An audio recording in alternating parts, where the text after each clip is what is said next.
जैसे जैसे नगर पंचायत का चुनाव नजदीक आ रहा है, वैसे ही प्रत्याशियों में सरगर्मियां बढ़ चुकी हैं। पुरवा नगर के मोहल्ला बेगमगंज पश्चिम टोलवा प्रजादी गढ़ी की सबसे हॉट सीट से इस बार मनीष गुप्ता पत्रकार मैदान में आ चुके हैं, जिससे उनके प्रतिद्वंदियों में गहमा गहमी और हड़कंप मच गया है।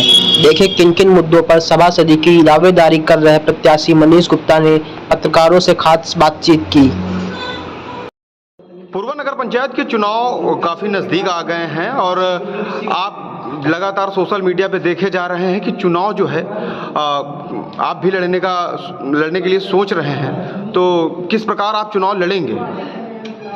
देखिए, मैं आपके चैनल के माध्यम से लोगों को बता दूं कि मैं वार्ड नंबर 13 मोहल्ला बेगमगंज पश्चिम टोला प्रजादी गढ़ी से चुनाव लड़ने के लिए सभासदी के चुनाव के लिए आ रहा हूं। और आपको बता दें कि मेरा चुनाव लड़ने का कोई भी उद्देश्य नहीं था। मैं पत्रकारिता जगत से आता हूं। लोगों के काम, चाहे वो थाने का काम हो या तहसील का काम हो या किसी भी विभाग का काम हो, मैं लोगों के बीच में जाता हूं। चाहे वो रात में हमारे यहाँ कोई भी बीमार होता है तो सबसे पहले मैं अस्पताल जाकर उनको दिखाना, उनकी दवा कराना और न जाने जो भी हमसे बन पड़ता है मैं काम करता हूं और आम लोगों की सेवा करता रहता हूं।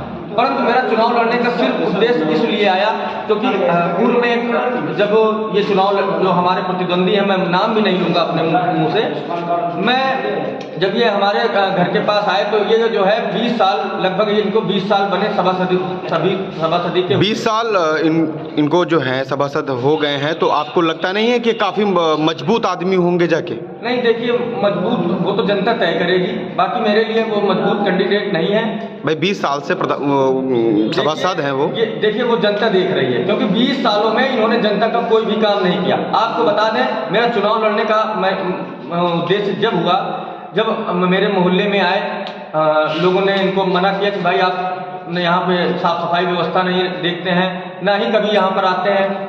तो मेरी माता जी थी, इनसे कहा कि आप जो है जब ये वोट मांगने आए इसी चुनाव में, इससे पूर्व में, तो इन्होंने हमारी माता जी से कहा कि ऐसा है कि आपके एक वोट से मुझे कोई फर्क नहीं पड़ता है, मैं चुनाव जीत जाऊंगा।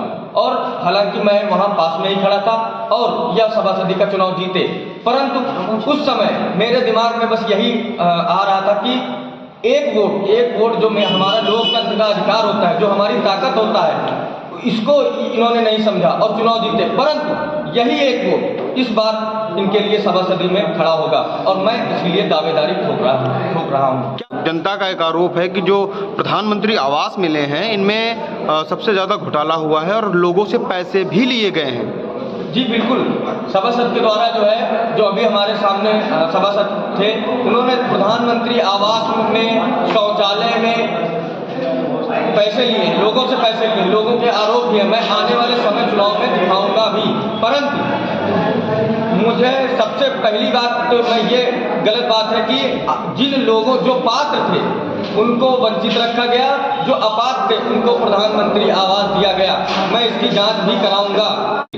आपके वार्ड की नहीं, देखिए, जनता मुझे इसलिए पसंद करेगी क्योंकि मैं जिस क्षेत्र से आता हूँ, मैं पत्रकारिता क्षेत्र से आता हूँ और मैं पत्रकारिता क्षेत्र में, चाहे मुझसे आप तहसील, कभी थाने में किसी का काम पड़ा हमारी वार्ड की जनता का, मैं थाने गया, तहसील में काम पड़ा मैं तहसील गया, यहाँ तक सप्लाई ऑफिस जा करके राशन कार्ड बनवाना है तो राशन कार्ड लोगों के बनवाए, राशन दिलाने का काम किया।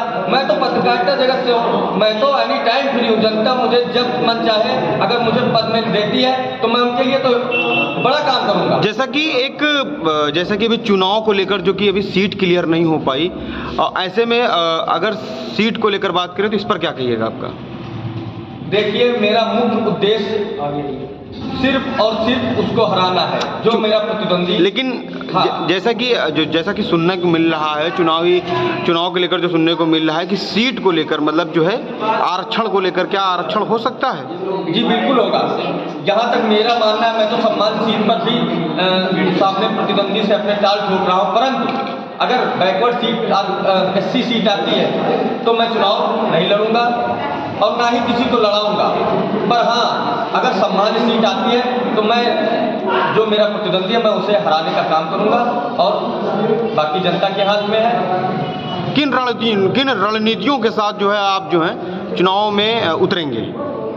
देखिए रणनीति कोई नहीं है, मैंने आपको पहले भी बताया, मैं पत्रकारिता जगत से आता हूँ, मैं आम जनमानस की आए दिन सेवा करता रहता हूँ, बस मैं उनकी सेवा। कुछ ना कुछ तो सोच होती है ना, प्रत्येक प्रत्याशी के अंदर एक ना एक सोच होती है कि मैं जब आऊंगा तो ये लेके रहूंगा, वो लेके आऊंगा।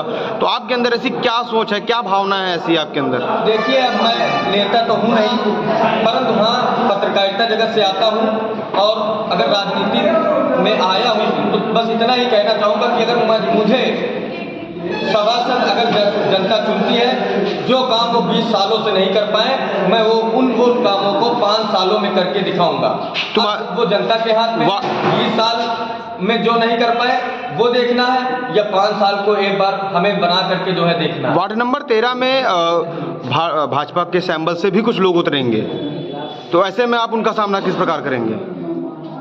देखिए रही बात सिंबल वाली, तो इस पर भी विचार चल रहा है।